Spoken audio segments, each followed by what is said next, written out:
আসসালামু আলাইকুম বন্ধুরা, তোমরা সবাই কেমন আছো? আশা করি আল্লাহর রহমতে ভালো আছো। তোমরা যারা অষ্টম শ্রেণীতে আছো তোমাদের জন্য আজকে আমরা সৃজনশীল নিয়ে আলোচনা করব। আমরা ইতিমধ্যে কিন্তু মুনাফা অধ্যায়ের 2.1 এবং 2.2 এই অঙ্কগুলো আমরা সবগুলোর বইয়ের যে সমাধানগুলো আছে আমরা সহজ সমাধান করছি।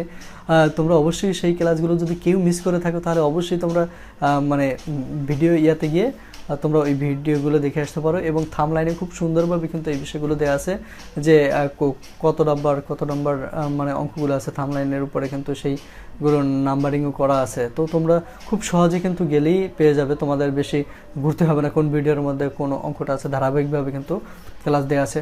অবশ্যই তোমরা সেখান থেকে তোমাদের রয়ে যাওয়া ক্লাসগুলো সেখান থেকে করে নিবে। তো চলো আজকে আমরা একটা সৃজনশীল নিয়ে কথা বলি। সেখানে আমরা দেখতে পাচ্ছি আমরা এর আগে আরেকটা সৃজনশীল দেখছিলাম, আজকে দেখবো সৃজনশীল 2।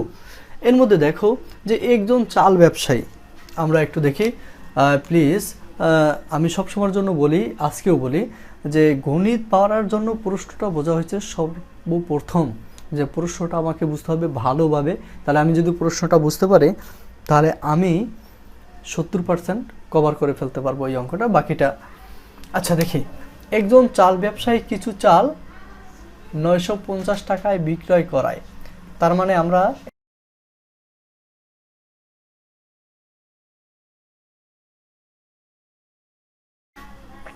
5% ক্ষতি হলো, তার মানে তার ক্রয় মূল্যটা ছিল কিন্তু 9,500 টাকার বেশি ছিল ক্রয় মূল্যটা, কারণ তার 9,500 টাকায় বিক্রি করায় তার ক্ষতি হয়েছে 5%। তাহলে তার ক্রয় মূল্য আরও বেশি ছিল, কারণ আমরা জানি বিক্রয় মানে কোনো পণ্যের লাভ বা ক্ষতি সেটা নির্ভর করে ক্রয় মূল্য এবং বিক্রয় মূল্যের উপর। তাহলে যেহেতু এখানে বিক্রয় করার ক্ষতি হলো তার মানে আমার ক্রয় মূল্যটা আরও বেশি ছিল।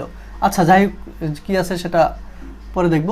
বিক্রয় মূল্যের সমপরিমাণ টাকা, এখন বলা হলো বিক্রয় মূল্যের সমপরিমাণ টাকা যদি এক্স বছরের জন্য 10% সরল মুনাফায় ব্যাংকে রাখায় মুনাফা আসলের কত হইল? 3/5 দেখো এই সৃজনশীলটা কিন্তু এখানে আমরা দুইটা পার্ট পাইলাম। এই সৃজনশীল আমরা যতটুকু বললাম এর কয়টি অংশ? দুইটি অংশ। তোমাদের অবশ্যই এই দুইটি অংশ, কয়টি অংশ, দুইটি বা তিনটি যে অংশগুলো থাকে সেগুলোকে আলাদা করতে হবে। তাহলে দেখো এই পর্যন্ত কিন্তু আমাদের একটি অংশ যে একজন চাল ব্যবসায়ী কিছু চাল 9,500 টাকায় বিক্রয় করায়, তার 5% ক্ষতি হলো। আর বিক্রয় মূল্য সমপরিমাণ টাকা এক্স বছর, মানে এক্স বছর মানে সামথিং যে কোনো একটা বছর লাগছে। বিক্রয় মূল্য সমপরিমাণ টাকা, তার মানে বিক্রয় করছে কত টাকা? দেখো 500 টাকা। তাহলে এখানে কিন্তু ব্যাংকেও রাখছে সমপরিমাণ টাকা, যেহেতু বলছে তাহলে ব্যাংকেও রাখছে কিন্তু আমাদের 9,500 টাকা, 9,500 টাকা। এই ক্ষেত্রে আমাদের এক্স বছর ব্যাংকে রাখলে আমাদের 10% হারে আমার যে মুনাফাটা আসবে সেটা হচ্ছে আসলের 3/5। তাহলে আসল কত? এই 9,500 টাকার এত অংশ কিন্তু মুনাফা পাইল। যাই হোক, আমরা আমাদের উদ্দীপকটা আমরা পড়ে নিলাম। এখন আমরা প্রশ্নে চলে যাই। ক নম্বরে বলছে সরল মুনাফা ও চক্রবৃদ্ধি মুনাফার সূত্রটা লিখতে বলছে। তাহলে আমরা এই ক্ষেত্রে কি লিখতে পারি যে 2 নং প্রশ্ন উত্তর ক। আচ্ছা 2 নং প্রশ্ন উত্তর ক, আমরা সরল মুনাফার সূত্রটা আমরা লিখি। সরল মুনাফা আমরা প্রত্যেকে জানি সরল মুনাফার সূত্র I=P/R(N). চক্রবৃদ্ধি মুনাফার সূত্রটা কি সেটাও আমরা জানি যে চক্রবৃদ্ধি মুনাফা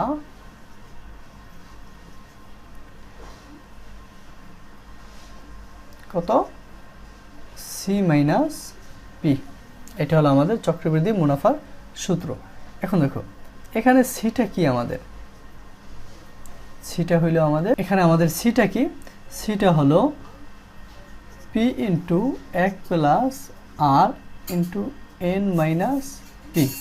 এইটাই হলো আমাদের চক্রবৃদ্ধি মুনাফার সূত্র। তাহলে আমাদের ক নম্বর অ্যান্সারটা হয়ে গেল। তারপর বলছে চাল বিক্রেতা ওই চাল কত টাকায় বিক্রি করলে 7% লাভ হবে। দেখো আমাদের প্রশ্নটায় বলছে চাল বিক্রেতার ওই চাল কত টাকায় বিক্রি করলে 7% লাভ হইতো, কিন্তু আমার উদ্দীপকে দেওয়া আছে কিন্তু 9,500 টাকায় বিক্রি করলে 5% ক্ষতি হলো।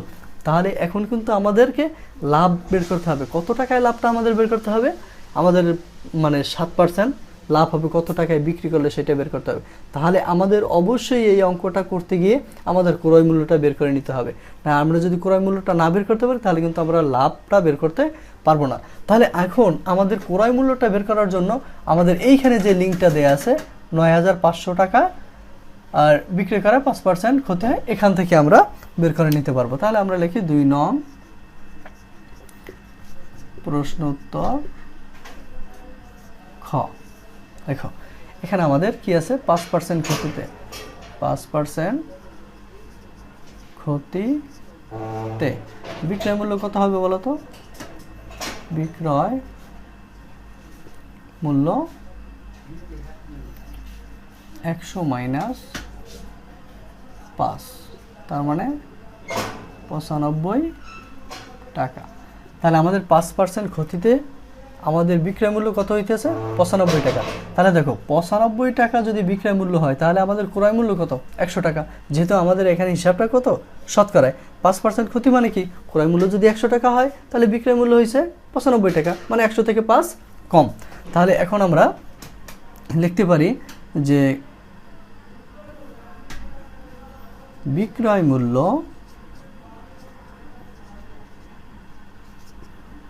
পঁচানব্বই টাকা হলে ক্রয় মূল্য ১০০ টাকা। তাহলে দেখো বিক্রয় মূল্য ১ টাকা হলে ক্রয় মূল্য কত হবে? বিক্রয় মূল্য যদি ১ টাকা হয় তাহলে ক্রয় মূল্য নিশ্চয়ই কম হবে যায়। দেখো বিক্রয় মূল্য ৯৫ টাকা হলে যদি ক্রয় মূল্য ১০০ টাকা হয়, সেখানে বিক্রয় মূল্য যদি ১ টাকা হয় তাহলে ক্রয় মূল্য অবশ্যই কমে যাবে, আর কমে গেলে কি হবে? ৯৫টা কোথায় চলে যাবে? নিচে চলে যাবে।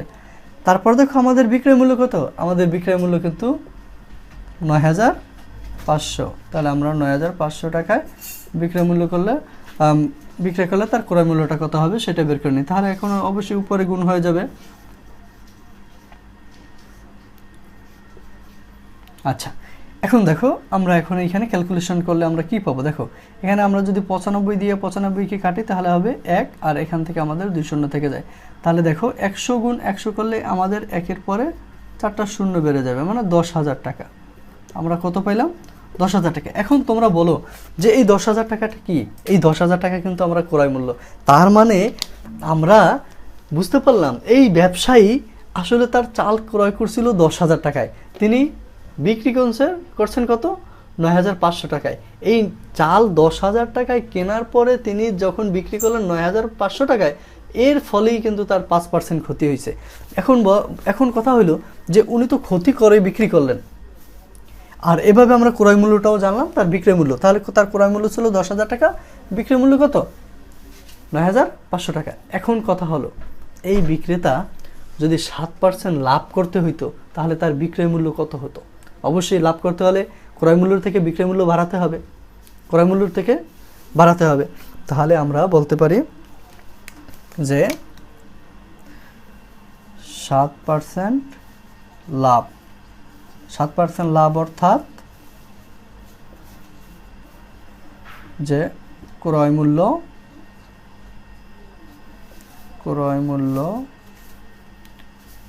১০০ টাকা হলে বিক্রয় মূল্য কত হবে বলো তো? ১৬০ টাকা, কারণ ৭% যেহেতু লাভ। অতএব ক্রয় মূল্য ১ টাকা হলে বিক্রয় মূল্য কি কমে আসবে? তাহলে আমাদের নিচে চলে আসবে ১০০। অতএব ক্রয় মূল্য কত? আমাদের ক্রয় মূল্য কত ছিল? ১০,০০০ টাকা। তাহলে ১০,০০০ টাকা ক্রয় মূল্যতে আমার ৭% লাভ করতে হলে অবশ্যই বিক্রয় মূল্যটা বেশি হবে। তাহলে উপরে আমাদের গুণ হয়ে যাবে ১০,০০০, নিচে কত বলো তো? নিচে হলো ১,০০০, ১০০। তাহলে এখন দেখো এই শূন্য কেটে গেল, এই শূন্য কেটে গেল। তাহলে এখন আমরা এই ১০০ দ্বারা আমরা যদি ১০৭কে গুণ করি তাহলে কত আসতেছে? ১০,৭০০ টাকা। তাহলে অবশ্যই সেই ব্যবসায়ীকে ৭% লাভ করতে হলে তার চালটা কত টাকায় বিক্রি করতে হবে? ১০,৭০০ টাকায় বিক্রি করতে হবে, তাহলেই তার একমাত্র লাভ হবে। তারপর দেখো, আশা করি তোমরা বিষয়টা পুরোপুরি বুঝতে পারছো যে খুবই ইজি এবং সিম্পল। কিন্তু এখন দেখো, এখন আমাদের বলছে এক্স এর মানটা নির্ণয় করতে বলছে। তাহলে দেখো 2 নং প্রশ্ন উত্তর খ। দেখো এক্স এর মানটা নির্ণয় করতে হলে কিন্তু আমাদের এই যে মানে উদ্দীপকের যে দ্বিতীয় অংশ, এই দ্বিতীয় অংশ নিয়ে আমাদের কাজ করতে হবে। তাহলে আমরা যদি দ্বিতীয় অংশ নিয়ে কাজ করি তাহলে আমরা দ্বিতীয় অংশে কি পাই? দেখো দ্বিতীয় অংশে এখানে এখানে আসল কিন্তু একই। আসল কি? দেখো এই যে বিক্রয় মূল্যের সমপরিমাণ, তাহলে বিক্রয় মূল্য করছিল কত? এখানে ৯,৫০০ টাকা। তাহলে এইটাই কিন্তু আমাদের কি ছিল? আসল। তার মানে আমাদের এখানে আসল হলো ৯,৫০০ টাকা, পি ইকুয়াল ৯,৫০০ টাকা। দেখো এখানে আমাদের মুনাফাটা কত? মুনাফাটা হলো মুনাফার হার আর ইকুয়াল কত? দেখো আমাদের 10%। তার মানে 10% ইকুয়াল 10/100। আর মুনাফাটা বের করে নিই আমরা এখান থেকে, যেহেতু আমাদের মুনাফাটা এখানে কত বলছে। দেখো মুনাফা হলো আসলের 3/5। তাহলে আমাদের মুনাফাটা কত হবে? মুনাফা আই ইকুয়াল হবে আসল কত? ৯,৫০০ এর কত? 3/5। তাহলে আমরা এখান থেকে ক্যালকুলেশনের মাধ্যমে বের করে দেখো 5 দিয়ে তুমি, আমরা যদি 9কে কাটি, 9 9 হাতে থাকবে 4, 4 5 নং কত? 45। আর আমাদের এখানে দুইটা শূন্য বসে যাবে, তার মানে 1900। এখন দেখো এই 3 দ্বারা যদি আমরা এটাকে গুণ করি তাহলে আমাদের কত আসতেছে? 3 দ্বারা আমরা গুণ করলে 0 0 3 নং 27, 3 কে 3 আর 2 5, 570 টাকা। তাহলে আমাদের এখানে কিন্তু আমরা মুনাফা আইটা কত পাইলাম? 570 টাকা, 5,700 টাকা পাইছি আমরা এখানে। আমাদের মুনাফাটা কত হলো? 5,700 টাকা। এখন দেখো আমাদের বের করতে বলছে কি? সময় n equal x equal what, এটা আমাদের বের করতে বলছে, অর্থাৎ এক্স এর মানটা। তাহলে এখন দেখো আমরা কি লিখতে পারি? যে আমরা কি জানি? আমরা জানি পি আর এন ইকুয়াল কি? আই, মানে I equal P R N, একই সূত্র। এখন দেখো এখান থেকে আমাদের কিসের মান বের করতে হবে? এন এর মান। এন মানে কি? এক্স। তাহলে আই বাই পি আর। দেখো বা এন এর পরিবর্তে এক্স। তখন আই এর মান কত? আই এর মান আমরা বের করছি 5700 বাই পি এর মান কত? পি এর মান আমাদের 9500 গুণ আর এর মান কত? 10/100। এখন দেখো এই শূন্য, এই দুইটা শূন্য কেটে যায়, তাহলে এখন থাকে কি? 5700 বাই নিচে থাকবে আমাদের, এটা গুণ করলে আমাদের যেটা আসে 950। ঠিক আছে? তাহলে এখন আমরা এই শূন্য আর এই শূন্য কেটে দিলাম। তাহলে এখন দেখো এই 95 এই 570-এর মধ্যে কতবার যায় দেখি আমরা? 4 বার যায় কিনা? 4 5 20, 20-এর শূন্য হাতে থাকে 2, তারপরে 4 4 নং 36 না, হবে না, 4 বারের বেশিবার যাবে। তাহলে আমরা 6 দিয়ে দেখি, 5 6 30, কারণ আমাদের এখানে এককের স্থলে শূন্য, তো তাহলে এমন একটা সংখ্যা আমার 5-এর সাথে গুণ করতে হবে যাতে শূন্য আসে এককের স্থলে। তাহলে 6 দ্বারা গুণ করতে হবে। 6 5 6 30, 30-এর শূন্য হাতে থাকে কত? 3, 6 নং 54, 54 আর 3 57। ও তাহলে আমাদের এখানে কতবার গেল? 6 বার, তার মানে 6 বছর। তাহলে দেখো আমরা কিন্তু এক্স এর মানটা বের করে ফেললাম, আর এই এক্স এর মানটাই হলো আমাদের 6 বছর। দেখো আমরা খুব সহজে কিন্তু আমরা এই অঙ্কটা করে ফেলতে পারলাম। এটা চট্টগ্রাম বোর্ডে কিন্তু 2017 সালে এই প্রশ্নটা আসছে। দেখো তোমরা যদি সত্যি সত্যি সৃজনশীল প্রশ্নটা বোঝো, উদ্দীপকটা বোঝো এবং প্রশ্ন কি চাইছে, এই দুইটার মধ্যে যদি তোমরা একটা সমন্বয় নিয়ে আসতে পারো তাহলে খুব সহজে তোমরা যে কোনো সৃজনশীল অ্যান্সার করতে পারবে। তবে অঙ্ক হলো একটা অনুশীলনের নাম, তোমরা বারবার অনুশীলন করবে, কেমন? আর যদি তোমাদের কোনো বিষয়ে যদি জানার থাকে তাহলে অবশ্যই মানে কমেন্টস বক্সে জানাতে পারো, আমি সেই বিষয়টা তোমাদের জন্য উপস্থাপন করার চেষ্টা করব। আজ এ পর্যন্ত।